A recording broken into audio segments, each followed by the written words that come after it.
Hello and welcome to another Israeli Frenemies, the only TV show where you can see Israelis from the right and the left looking at the last week's political event and looking forward to the coming week. Hello to my co-host, Ari Fold. How are you? Fantastic. How you doing, Ari? I'm very well. And I don't know, I think we have another heated show. And I say let's get right on. Absolutely. So first, we're going to be talking about President Donald J. Trump.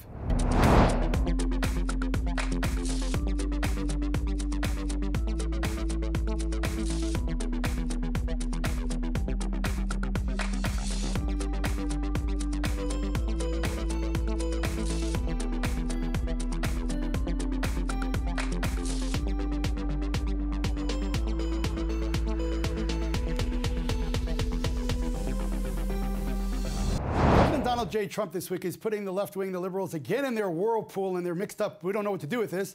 Of course, he did fire the head of the FBI this week, and he is coming to Israel and to Jerusalem right after the Jerusalem Day, reunification of Jerusalem here. And apparently, people are upset with him acting as president.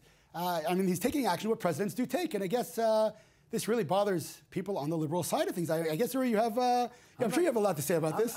I'm actually joyful. You know, I'm joyful watching the Israeli right, and what you just opened with is very telling.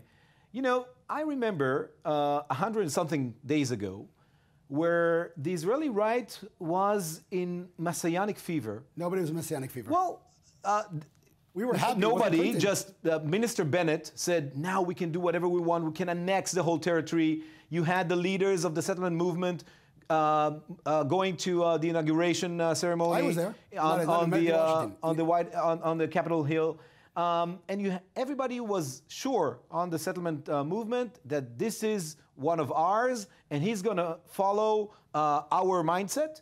And what happened is that Donald Trump, as he says, is being very presidential in this issue, on this particular issue of the Israeli-Palestinian conflict, and he understands both the American national interest and more so the Israeli national interest. If he indeed going to the direction that I think he is, he's actually serving Israel's national interest and going to the exact same direction President Obama went, President Bush went, and President Clinton went. Let me say, here's the problem. You read it, I think, several times, and that's really the issue is, what you think is very nice, and I respect your views, of course, but that's not Donald J. Trump. In other words, we don't really know what he's going to do. We know what his views are on the general basis. We know why the left didn't vote for him. We know why the anti-Israel people didn't vote for him. We know why the pro-Israel people did vote for him. That's all we know. Some anti-Semites did vote for him, and we know that too. That's true too. But again, the point is that what he's going to do, you're making an assumption. In other words, you don't really know. And he's looking for the ultimate deal. No. Again, he's not looking for the ultimate deal. He's looking for. That's what he said. That's his words. He's looking for a deal. But the ultimate one. But again, that's fine. The ultimate one is tell the Arabs to stop killing Jews in the land of Israel. But the point he's trying to make here is that his actions are just presidential. He's actually doing things. In terms of Israel, by the way, in Jerusalem, he hasn't done anything. It's just your assumption. You're right. Like he hasn't moved the embassy to Jerusalem, now, although he promised that the same way as Obama promised that as well. Right, so let me explain how the embassy. He's very presidential. Let me explain how the embassy move works. The president has 6 months to say no, but if he doesn't do anything, the embassy moves. Okay. Till now, he hasn't signed on anything, and I hope he doesn't. And if he does, what do you think? What's your prediction? I hope he doesn't. Not your hope, your prediction. So my prediction. I'm not a prophet, but I hope he doesn't. As someone who was pro-Trump, I hope he doesn't. And I'll tell you, and I hope he doesn't, not because of just, we want America on our side. I think that it's time the world adopts some truth. We saw UNESCO lie about Jerusalem, and I hope that we have a president in the White House. And if he won't do it, what does that mean? That means I'll be very disappointed. Will I have rather voted Clinton? Of course not. I'm not talking about Clinton here. I don't have the right to vote in the United States. I understand. So what I'm saying is the reason I was pro-Trump was not because I thought he was a fantastic individual, was because he never called me an illegal settler because I'm living in Judea. And if he will be the person, there's talk now about a summit in Saudi Arabia and involving the whole Arab nations in the peace process with Israel and the Palestinians. There's also a talk about him. President Abbas said he's willing to meet Netanyahu together with Trump. Oh, we saw him take down the tweet, by the way, right? You saw him take down the tweet of President Abbas. That's pretty shocking. I don't know, but what I'm asking is if and all the the ingredients lead to that, President Trump would start a process in which he will lead to a peace deal between. I'm just watching with joy. My father used to say, if my grandmother had wheels, she'd be a motorcycle. In other words, by the way, I'm not sure that if Clinton would have been elected, I'm sure there would have been a peace process. I'm not sure this guy, because of his leverage on your camp, can do it. So again, the what ifs is really not worth much. I know that his actions, the people he's hiring and sending to Israel, are very pro-Israel. I don't think he ever took down a tweet that he sent to Bibi Netanyahu. I know that he took down the tweet welcoming Abbas into the White House because I think he realized he was welcoming a terrorist in. So he took down that tweet. He's welcoming a terrorist in. Yeah. So he had the tweet. One second. So he had this press conference. He had everything with a terrorist. Right. And the whole problem was just the tweet. Well, I think that Trump don't fool yourself. I think as Trump, as you very much know, is all about the show. I think we both agree with that. So there was a big show, a huge show. It was a fantastic show, which will be able to throw the guilt onto the Arabs. In terms of his respect towards Abbas, listen again, he's never taken down a tweet for Benjamin Netanyahu. So, you're clinging to the fact that he took down a tweet? I'm claiming to the fact... And you're saying that this whole charade is just to prove to the world that the Palestinians are to blame? No. What I'm saying is... You're accusing President Trump of something very... Let me explain to you what I'm saying. What I'm saying is Trump has done no actions to make your assumptions reality. It's all what ifs, and I'm very happy with those what ifs. Until he signs that I'm not moving to Jerusalem, it's not a reality. So when that happens, we'll discuss it. But until now, it's all assumptions you're making. But you see what happens here. Before the election and just after it, the whole right was really first of all on the offense, saying, our guy is at the Oval Office. We were very happy. And now you guys are in the defense, trying to say, you don't know, you're not quite sure. Well, you see that he asked Bibi to freeze the settlements or to.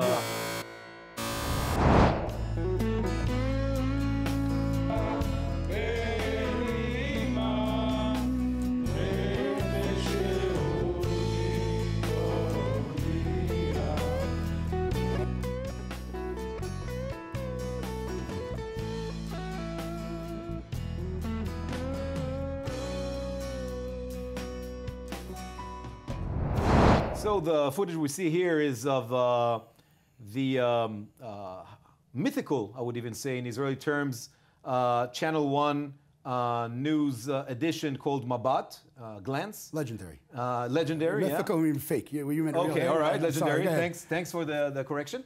People might not think it's real. It was a real channel. It was a real channel, was broadcasting for 49 years, since 68. In a time where most of the time it was broadcasting, there was only one channel, and that is the Israeli governmental or public channel, something like PBR, but with the state funding. And now there was a change. It closed down. But while it was closing down and switching into a corporation, the prime minister got involved, twisted the whole process, forming one news corporation within the other corporation. I don't want to, confuse our viewers overseas. It's important that people understand. Channel 1 was a state channel. In other words, it was being paid by the state of Israel, and it had extremely low ratings. Now, there's a tax that people have to pay to Channel 1. And I guess the prime minister says, you know what, nobody watches this channel. There's no reason to pay this channel anymore. Let's close it down. But he did not do that. He did that in his former coalition. In this coalition, he tried to stop closing it down and tried to, and eventually, what was his argument? That he wants to control the corporation, the new corporation. That was not his argument. And he Uri, achieved it. Uri. But hold on, before we confuse our viewers. Time out. Did Bibi Netanyahu ever say he wants to control the foundation? Well, his Minister of Cultural Affairs did say that. What did he say? She said that what's worth to have a news corporation if we can't control it? His whip of the coalition also said similar things. We can argue about whether it's very sad people are losing their jobs. But that's a fact. Netanyahu never said he wanted to take control of the news. Come on. His minister... No, his minister didn't say that. She said if we can't control the corporation, what is it worth? It's state, but it's not political. Again, listen. But hold on, Ari, I think we're going into details that some of our viewers from overseas don't even share. It's a big deal here in Israel, but it's not sorry, my earphone got out. It's not, but the thing is that you see with what's happening here, you see that the Israeli media is very concerned about the growing interference of Netanyahu in news coverage in Israel and in media outlets in Israel. He already controls a newspaper owned by Sheldon Adelson. He admitted it. He admitted it. He did not. Now he wants to control this. Last week also Channel 20, which was supposed to be a tradition heritage channel and became a kind of an Israeli Fox News. Very Netanyahu is their, You see, this is the problem. His idol. Uri, this is the problem. Controls now. Let me just hold on. One, and now is going to be the Knesset channel as well. Something like this is the problem. This is what I see the problem is. Like C-SPAN. When things don't go, so Netanyahu would control the Israeli C-SPAN. Okay, so what happens when things don't go the left-wing way? They're screaming all kinds of, Why is it left? I'll explain to you. I'll explain to you one free second. Free media is left? No, it's not. It's still free media. That's exactly what it's not. Again, Uri, this is what I'm talking about. When it doesn't go the way, when the media is not backing up the left-wing, point of view, all of a sudden it's dictatorship. It's like Turkey. It's like this. It's like that. In America, they call it Trump Hitler. This is the way it works. Listen to me.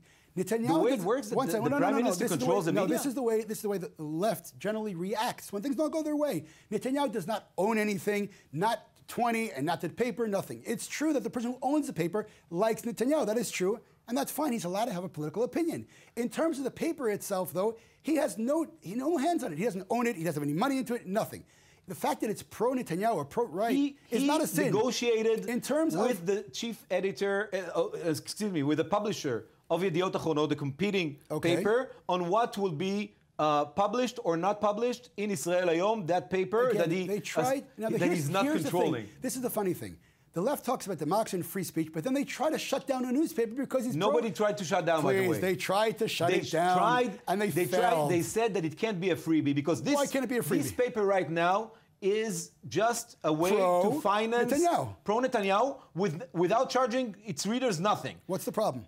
I don't know. What's the problem? So why shouldn't they try? I'm asking. I don't want to shut it down. What's the problem?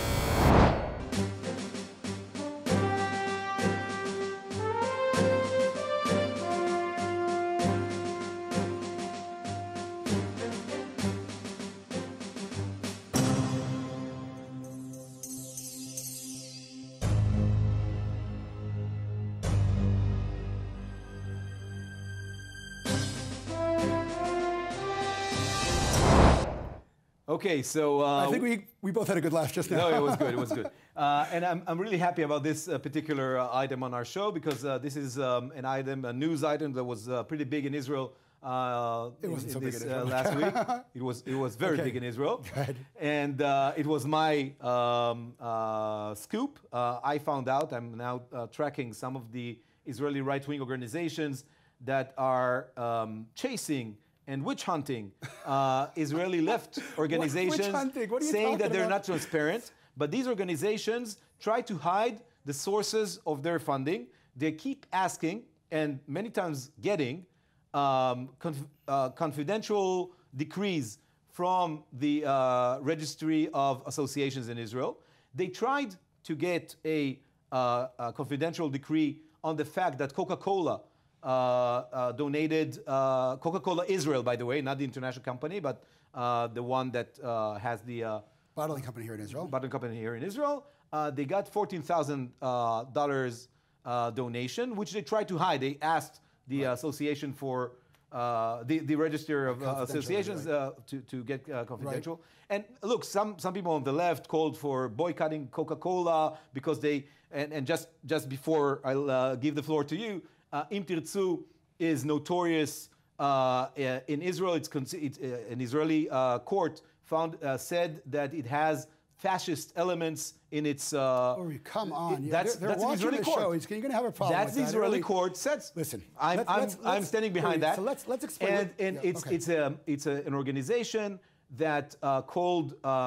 Key Israeli artists, for instance. Activists, political activists. We're talking about Rivka Michaeli, an actress. Very left-wing Gila Almagor, an actress. Very left-wing activist. Moles and spies. For their political activism. Don't make it sound weird. Again, so why were they sorry afterwards? Let's go one thing at a time. Number one, I'm very happy you had this scoop, and I'm really happy for your exposure. I hope you grow with the exposure and get more popular. That being said, because I'll have more exposures. That's fine. That was in 2015, number one. And the reason that they hid this after I spoke to the people in Ir Tirtzu is right before that they got money from Bank Leumi, one of the banks in Israel.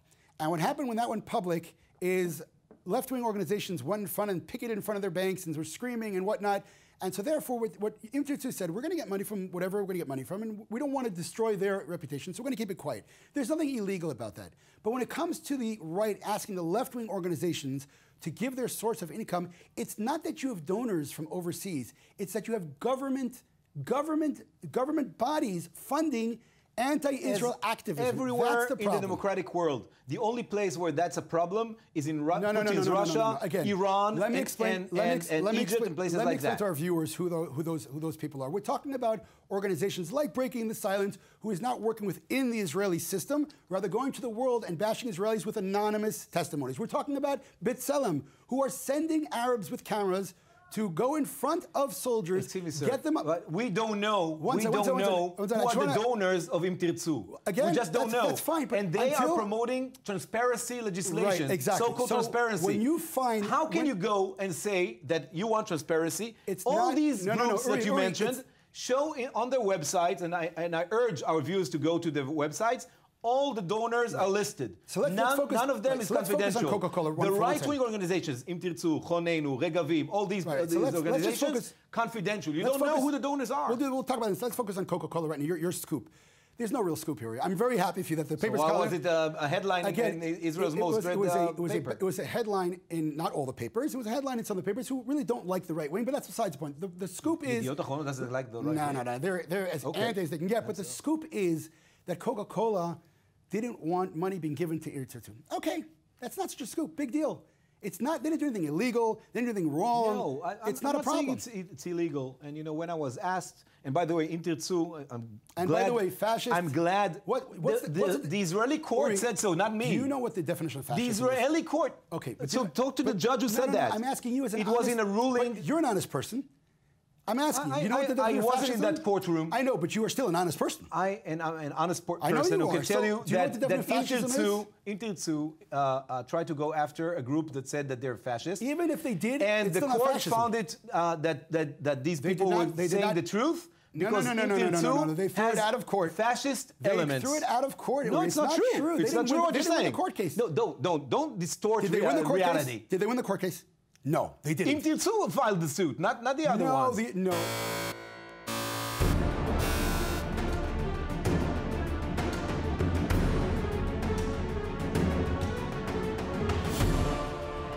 هيثم يلا وقف هيثم يلا شيل شيل فيش كاميرا تعالوا خدوا غلام ابعد عني اسمع ابعد عني شيل اسمع ابعد عني شيل اسمع كله على الكاميرا مبين كله على الكاميرا مبين. Okay, this next item is something that's very emotional for me as someone who's still serving in IDF reserves. You know, it really, everyone's for human rights, and I say that even myself. I will not excuse anyone beating up or hitting or killing an innocent person just because of their race, religion, or anything else. Let me put that on the table right now. The B'Tselem organization has given cameras out to Arabs whose job basically is to incite the soldiers, make them angry, and then, no, they're Arabs, and then get the IDF to respond, legally, by the way, and then bash the IDF in public service. The problem is, again, that B'Tselem is working within Israel with funds coming from foreign governments. Now, this, for me, is horrific. In other words, I have been around these people in the military. I've seen how it works. They actually organize the demonstrations, and there are 30 to 40 cameras around as the Arabs threw everything from throwing rocks to cursing the soldiers out, and the cameras are off. And they turn on when the soldiers react. This is why, by the way, all the anti-Israel people, by the way, are all saying that, well, we plant knives on the terrorists. They don't really exist. Because the cameras only catch it when the soldiers react. And the truth of the matter is, you know, I would thought we'd be on the same page here. This last video that came out of B'Tselem, you know, giving a camera to an Arab to incite, you know, soldiers, even kicking one in the leg, and then taking a video of the reaction as, oh, look at these horrible soldiers. It's horrific. It's really, excuse me, it's anti-Israel. It's terrible. Okay, so first of all, Palestinians are not pro-Israel. Palestinians. I didn't expect them to be, but they can't kill people and they can't try to. By the way, can you say Palestinians? Nope. Can you say that word? Nope. Palestinians. No, they're Arabs. You want to ask me why? But Ask they're me why. Palestinians. No, they're Arabs. But they regard themselves, they are Palestinians. They can regard They're themselves- recognized by the whole world. Again, they can regard, by the Israeli government. They can regard themselves with Why whatever, can't you say Palestinians? I'll explain to you. They can regard this as whatever they like. They're using the word Palestinian to fabricate history and create a national identity which never existed. I will not give in to that. You know, Why do you? We can go into a philosophical debate philosophical, historical on what facts. is national identity. Not philosophical. But these Historical. people were recognized by the state of Israel as Palestinians, I am still not by the gonna United lie. States, by the United Nations. And I'm still not going to fabricate history. So, and they're anti-Israeli. You don't even Who? recognize their... Who? You say that Palestinians are... I'm talking about B'Tselem. Who's talking about the Arabs? You are not recognizing even the right to exist. No, right to exist Basically. as humans? They can exist As humans, but not as a people. Of course not. Why should I?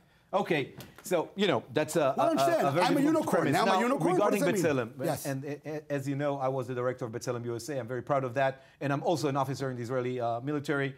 If that was your son on camera. And even if it were me, look, this particular clip, I should say, I think it's bad taste. I think it doesn't represent... Just bad taste. I think it's bad taste. Yeah, I wouldn't... It's bad what taste. all Nothing, the anti-rhetoric is nothing built on across happened the there. world. Nothing happened there physically to anyone. This is what all the rhetoric is built on across the world. That's my problem, because I know the video project of B'Tselem.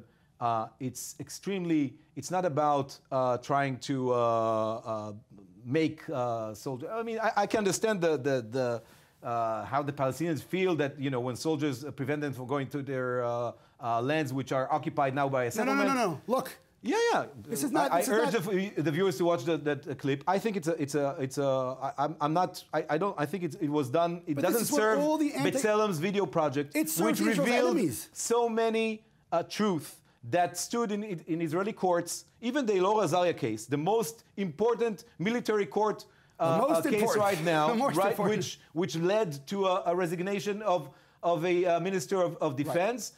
It's due to the camera that was there. Correct. And the shot camera, everything. And this is exactly the problem. I want to see the attack.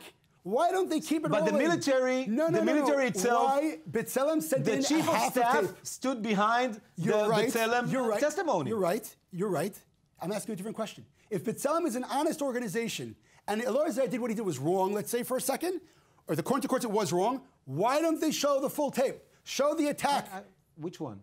When the terrorists came and plunged, yes. Why did the B'Tselem? I don't know whether it's on. Why did your organization? This was one of the best. Your organization. Why did they cut the tape? It's not my organization. I was with them 3 or 4 years ago. You in the United States. Excuse me. Yes. So why did they cut the tape? Why don't they I don't know whether they cut the tape. You don't know? I'll explain to you why. There was a trial. There was a trial, and I'm sure everything that was discussed there. The thing is, they cut the tape. Then Israeli military court and the Israeli military judge advocate general both accepted the version of B'Tselem. Again, we're not talking about the court case.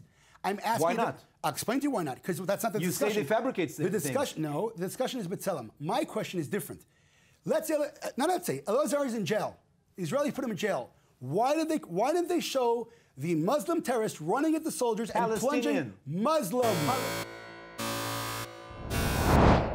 All right, we're ending up another episode of Israeli Frenemies, and I just want to say something that's very important to keep in mind to everyone who's watching, who will watch, online. Of course, share the video with everyone. We go at it politically, and we talk and we argue, but it's very important to understand, and we understand, and I think that we're one. We're one nation, and we're trying to do the best for Israel. We have very different opinions, but we're not at each other's throats, and that's very, very, very important for everyone watching as well, whether you're in the States or in South Australia, wherever you're watching from, or in Israel, that political opinions should be fought and should be argued and debated. But at the end of the day, even humanity, we're one. The war should not be carried out on that. I have a question totally different. Are you going to shave your beard next week? I will shave it next week. I like it. You should keep it, man. My wife likes it as well. All right, we'll see you next week here on Israeli Frenemies. Have a wonderful, wonderful weekend, everyone.